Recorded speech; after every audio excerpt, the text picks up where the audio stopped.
네, 이번 시간은 지난 시간 이중순리에 의한 간섭 마치고요. 중단은 정리하기입니다. 교과서 페이지 174페이지고요. 봅시다. 핵심 내용 정리하기. 1. 전자기파의 간섭과 회절. 간섭. 두 파동이 중첩되어 무엇이 바뀌나요? 바로 진폭이 바뀌죠. 그래서 진폭이 달라지는 현상.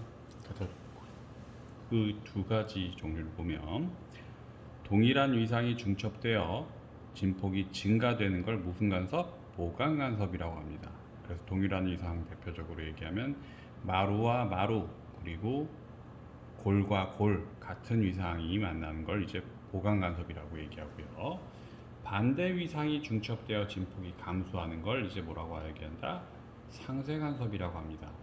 반대 위상이라고 얘기하면 한쪽 파동은 마루면 반대쪽은 골, 한쪽 파동이 골이면 반대쪽이 마루. 그래서 마루와 골, 그래서 반대 위상이 만나서 중첩돼서 진폭이 감소되는 걸 이제 상쇄 간섭이라고 얘기하고요.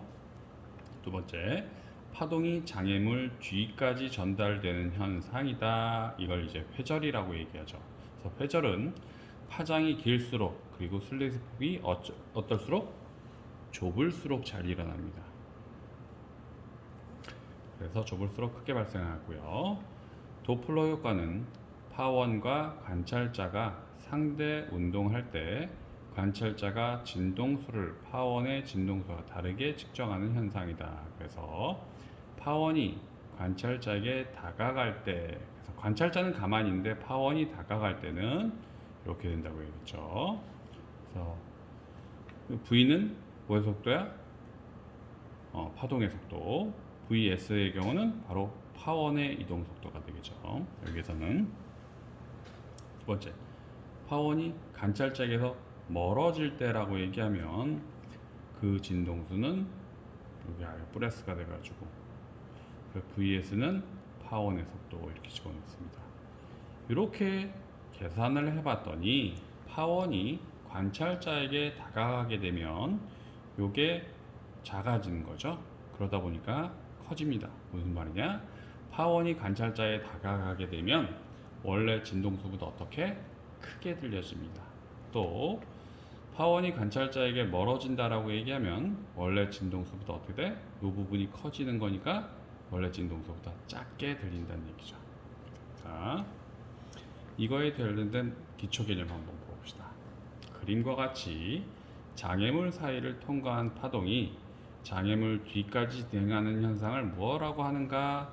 그래서 여기 틈이 있으니까 이 틈 사이만 파동이 진행되어져 나가야 될 거예요. 그런데 그 틈 사이뿐만이 아니고 그 옆으로 이렇게 그 옆으로 이만큼 퍼져 나가죠. 그래서 이렇게 퍼져 나가는 현상. 자, 그래서 장애물이 있음에도 불구하고 장애물 뒤쪽까지 전달되는 현상, 이걸 뭐라고 얘기한다? 바로 회절이라고 얘기하죠. 그래서 구급차가 진동수가 F인 진 소리를 내며 지나갈 때 구급차의 앞에 있는 사람은 구급차의 앞에 있는 사람은 파원이 다가오는 거죠. 다가오니까 진동수보다 어떻게 된 큰 소리가 들립니다. 되겠고요. 두 번째, 전자기파의 발생과 수신입니다. 전자기파의 발생은 어떨 때 일어나냐면 전기회로에 일단 뭐가 흐르면 전기장의 진동과 자기장의 진동이 서로 유도하며 진행하는 전자기파가 발생한다. 다시 말하면 전기장의 진동을 해야 됩니다. 전기장이 진동을 해야 되니까 극판 이렇게 놔두고요. 여기 있던 전기장이 아래로 다음 순간 위로 이렇게 왔다 갔다 해야 되니까 위쪽 판이 플러스, 그 순간 아래가 마이너스.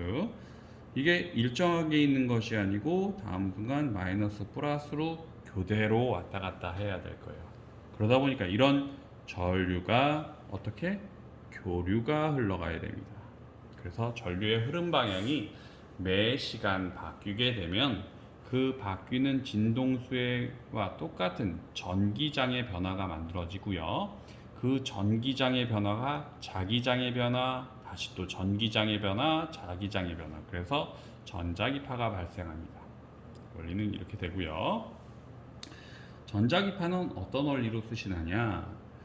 전기회로가 전자기파를 수신할 때 회로의 공명 진동수와 동일한 진동수의 전자기파를 가장 강하게 수신하죠. 그래서 코일과 축전기가 연결된 회로에서 가장 강한 전류가 흐를 때의 진료를 뭐라고 얘기한다? 공명 진동수라고 합니다. 그래서 어떤 전기 회로가 전파를 수신할 때 회로의 공명 진동수를 결정하는 전기 소자 두 가지는 뭔가요? 그래서 공명 진동수를 변하는 거예요. 전류를 변화시키는 게 아니고 공명 진동수를 변화시키니까 요거는 R, L, C 회로였죠. 그래서 L 뭐야? 코일이고요. C 뭐야? 이거 축전기입니다. 물론 여기에 R도 있지만 그래서 저항도 있지만 저항의 경우는 공명 진동수를 변화시키진 않습니다. 그럼 무엇을 변화시켜요? 전류의 세기를 변화시킬 뿐이죠. 그래서 전기 소자 두 가지는 코일과 축전기가 되겠죠. 세 번째, 볼록 렌즈에 의한 상과 이중 순리에 의한 간섭을 보면 상의 위치, 그리고 물체의 위치, 그리고 초점 거리를 가지고 얘기하면 여기서 A는 렌즈부터 물체의 위치까지 거리, 그리고 B는 렌즈부터 상까지의 거리, 그리고 F는 무엇이니? 초점 거리죠. 초점 거리라고 얘기하는 건 뭐냐? 광축과 피형행한 빛이 볼록 렌즈를 지나고 나서 특정한 점을 지납니다. 그래서 모아지는 그 점, 그게 바로 초점이었죠. 그래서 렌즈의 배율은 상까지의 거리분의 물체까지의 거리분의 바로 상까지의 거리 이렇게 되면 되겠죠. 그래서 두 번째 이중슬릿에 의한 간섭을 보면요. 이중슬릿을 통과한 빛은 간격이 일정한 어떤 무늬? 간섭무늬를 만들죠. 간섭무늬. 그래서 보강간섭 일어나면 밝은 무늬, 상세간섭이 일어나면 어두운 무늬 이렇게 반복되죠. 그래서 간섭무늬는 빛의 무슨 성질? 파동의 성질입니다. 그래서 빛의 파동의 성질을 증명하는 대표적인 증거가 크게 세 가지가 있습니다. 첫 번째는 여기서 했던 간섭무늬, 그래서 보강간섭 그리고 상세간섭이 바로 파동의 성질의 대표적인 거고요. 또 하나를 들면 어떤 것이 있겠냐라고 하면 우리 여기서 했죠. 회절도 파동이기 때문에 일어나는 대표적인 현상입니다. 빛이 파동이 아니었다고 한다면 막혔으니까 뒤쪽은 전달되지 않겠죠. 그래서 직진만 할 겁니다. 그래서 이렇게 회절 그리고 간섭이 대표적인 빛의 파동성을 증명하는 증거이고요. 그래서 한번 봅시다. 4번 파장이 람다인 레이저 빛을 슬릿 간격이 D인 이중 슬릿에 비추었더니 슬릿으로부터 거리가 L인 만큼 떨어진 스크린에 간섭 무늬가 나타났다. 간섭 무늬에서 어두운 무늬 사이의 간격을 증가시키면은 방법 세 가지를 쓰시오. 우리 이 부분 문제 두 번에 걸쳐서 풀어봐서 알겠지만 델타 X는 D분의 L 람다였죠. 그래서 델타 X는 뭐냐면 간섭 무늬 간격이었고요. 그리고 L은 슬릿 그리고 무엇 사이 거리? 스크린 사이의 거리 이렇게 되죠. 그 다음에 람다는 파장 그리고 D는 이중 슬릿 사이 거리 이렇게 됐었습니다. 이렇게 되다 보니 간섭 무늬에서 어두운 무늬 사이의 간격을 증가시키기 위해서 그럼 결국엔 델타 X를 키울 수 있는 방법이죠. 요 델타 x가 키우려면 어떻게 되니? L이 크거나 람다가 크거나 D가 작아지면 되죠. 그래서 답은 L을 크게 한다. 그러니까 슬릿부터 스크린 사이의 거리를 증가시킨다. 또 파장을 큰 빛을 사용한다. 레이저 빛을. 그래서 파장이 커야 되니까 대표적으로 빨주노초 파남보 얘기하면 초록색 레이저를 썼다고 한다면 빨간색 레이저를 쓰게 되면 파장이 길어지니까 요 델타 X, 다시 말하면 어두운 무늬 사이 간격이 더 커지고요. 요 D값이, 그래서 슬릿 사이의 거리, 이중 슬릿 사이의 거리 D를 작게 한다. 이렇게 하면 되겠죠. 그래서 빛 슬릿 간격이 D를 줄여야 되니까 더 좁은 틈을 가지고 실험을 하게 되면 간격 사이가 더 벌어진다는 얘기죠. 네, 기초 개념 익히기를 끝내고요. 이제 개념 확인하기를 봅니다. 봅시다. 1번.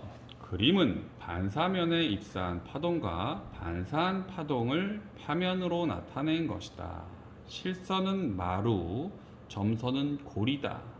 PQR 중 보강 간섭이 일어난 지점만을 있는 개로 고른 것은 봅시다. 보강 간섭이 일어나는 곳을 찾습니다. 그럼 보강 간섭이 일어나는 곳은 정의에서 보면 동일한 위상으로 중첩되어져 진폭이 증가해야 된다고 합니다. 그럼 동일한 위상이니까 결국에는 보강 간섭은 어떨 때 마루 그리고 마루가 만날 때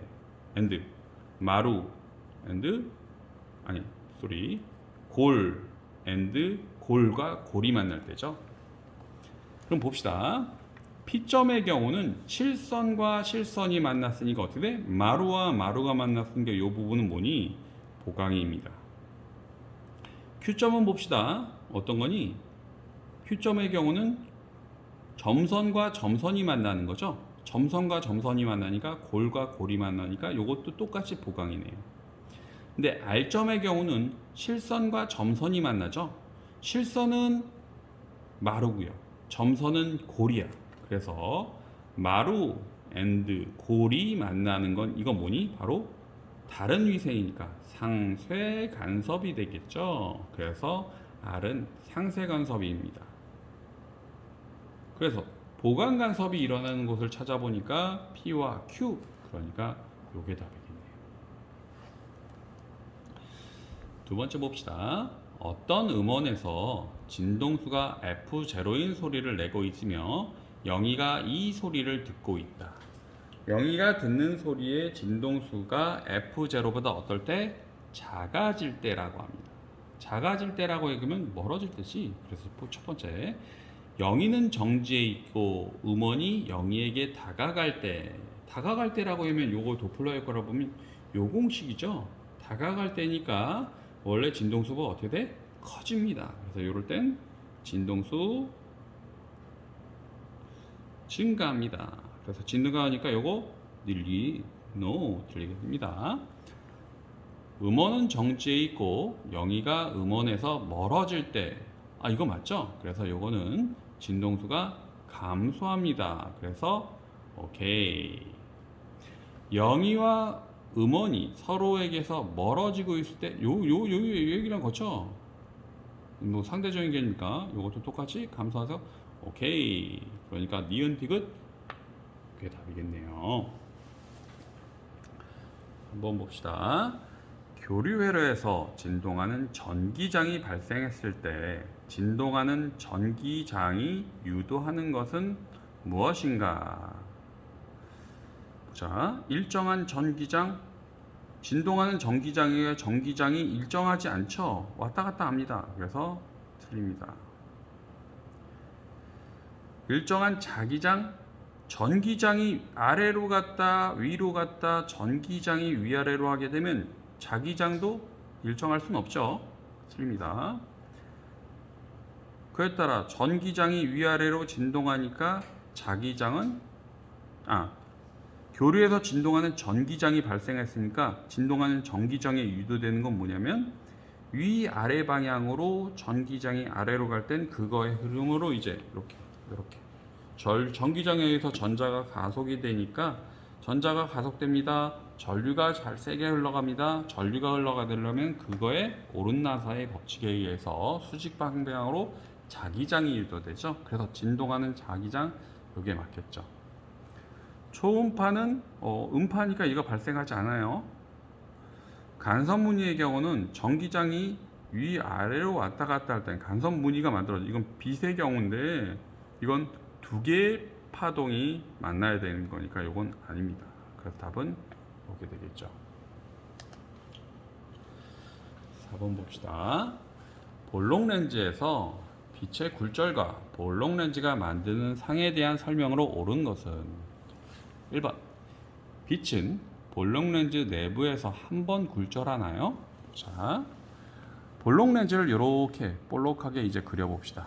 그러면 빛이 진행되어져 나가다가 요 부분에서 만나는 부분에서 꺾이고 또 만나는 부분에서 매질의 경계면에서 꺾이죠. 그래서 요번 그래서 몇 번? 요거 한 번, 요거 두 번. 그래서 한 번이 아니고 두 번이 굴절됩니다.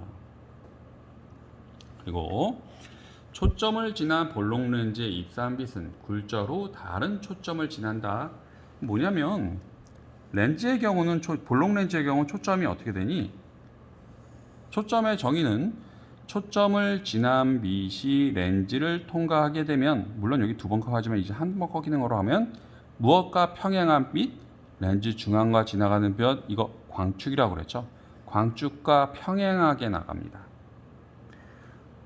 그러다 보니 또 하나는 얘기하면 여기 렌즈의 중앙을 지나가는 빛은 어떻게 돼? 그대로 똑바로 지나가게 됩니다. 또 광축과 평행하게 들어간 빛은 어떻게? 초점을 지나서 이렇게 지나갑니다. 이렇게 되겠죠. 그래서 광축에 평행한 건 초점 지나가고요. 또 렌즈의 중앙을 지나갈 땐 그대로 직진합니다. 그래가지고 얘기를 하면 초점을 지나 볼록 렌즈에 입사한 빛은 어떻게 돼? 빛은 굴절한 후 다른 초점을 지나는 것이 아니고 어떻게 돼? 광축과 평행하게 진행합니다. 그래서 틀리죠. 물체가 3번 물체가 초점보다 멀리 있으면 항상 작은 상이 만들어진다. 실제로 이건 실험하게 되거나 그러면 이제 보면 간단하겠지만 요 앞쪽에 있는 거 잠깐 볼게요. 봅시다. 자, 요 그림을 가지고 한번 볼게요. 요 그림을 가지고 보면 물체의 상 초점 밖에 있어요. 그랬을 때 요 크기가 똑같죠? 요걸 가지고 얘기하면 무슨 소리냐면 물체의 상이 요만했던 것이 요만했던 광축과 나라는 요만했던 것이 모이게 되면 어떻게 되니? 요 아래 실제 크기랑 똑같은 됩니다. 소리 이걸 이제 이렇게 얘기했구나. 이렇게 해서 여기가 아니고 세 개의 빛이 만나야 되니까 요 부분이 아니고 이렇게 하나 그릴게요. 이렇게 그리게 되면 이렇게 되면 이렇게도 되고 이렇게 되지. 이렇게 되면 이렇게 여기에서 상을 그리게 되면 우리 요 교과서에 있는 거. 그래서 초점 바깥쪽에 있는 이런 물체가 상이 맺히게 되면 초점 바깥쪽에 이런 상이 되죠. 그러면 요 크기랑 요 크기를 보면 어떻게 같습니다. 그러다 보니 이걸 봅시다. 물체가 초점보다 멀리 있으면 요거 초점보다 밖에 있죠. 그러면 항상 물체보다 작은 상이 만들어지진 않아요. 보면 어떨 때 항상 아니고 같은 크기도 만들어집니다. 부수적으로 얘기하면 요 크기 요거를 요 안쪽으로 조금 더 안쪽으로 하게 되면 작아지기도 하고요. 또 커지기도 해요. 그러다 보니까 이거 항상 이거 아닙니다. 다음에 물체가 초점보다 가까이 있으면 항상 물체보다 큰 상이 만들어지나요? 라고 얘기하는데 앞쪽에 있는 요거랑 똑같아요. 봅시다. 이거 보면 초점 안쪽에 이렇게 있죠? 초점 안쪽의 경우는 빛을 진행을 시켜버리면, 보자. 빛을 진행하면 광축의 평행하게 진행하면 초점 지나고요. 그 다음에 렌즈의 중앙을 지나면 직진합니다. 그러면 요 바깥쪽의 경우는 점점 더 멀어지니까 어떻게 돼? 이쪽에 상이 맺히진 않습니다. 그러다 보니까 요 안쪽으로 모아지는 임의의 부분에 이제 상이 맺히겠죠. 그래서 실제 진행한 빛이 상이 맺힌다? 실상. 이거 실제 진행한 빛이 아니고 연장선을 이은 곳에 상이 맺힌다. 이걸 뭐라고 해요? 허상이라고 하죠. 그래서 볼록 렌즈의 경우는 초점 안쪽에 물체가 있을 땐 무슨 상? 허상이 맺히는데요. 이 허상은 실제 빛이 모인 것이 아니고 가상의 연결한 선이 맺히기 때문에 허상의 경우는 항상 어떻게 되면 크게 됩니다. 그래가지고 4번의 경우는 맞죠. 또 물체가 초점보다 가까이 있으면 거꾸로 산상이 만들어지나요? 이거 보자. 요거 허상이 만들어졌죠. 허상이 만들어진 물체가 초점 안쪽에 있는 거죠. 초점보다 가까이 있으면 요거 그럼 거꾸로 선상이 아니고 어떻게? 똑바로 선상이죠. 그래서 똑바로. 그래서 답은 4번이겠네요. 5번. 어두운 무늬는 빛의 상세히 간섭된 지점에 나타난다. 이거 맞는 거죠? 어두운 무늬의 경우는 마루와 골과 마루가 만나서 상세 간섭이 되니까 맞습니다. 어두운 무늬 사이의 간격은 이중슬리의 간격이 좁을수록 크다. 요거 델타 X는 D분의 L 람다였죠? 그러다 보니 어두운 무늬 간격, 요 델타 X를 하려면 이중슬리 간격에 얘가 작아질수록 크겠네요. 그래서 맞네요. 동일한 조건에서 실험하면 간섭 무늬 사이의 간격은 빨간색 빛을 사용할 때가 파란색 빛보다 좁다. 빨간색 빛이랑 파란색 빛의 경우는 빨간색 빛이 파장이 길죠. 파장이 길면 간섭 무늬 간격도 커지게 되죠. 그래서 좁다가 아니고 넓어진다. 그래서 틀립니다. 답은 요겁니다. 이번 시간은 여기까지 하겠습니다.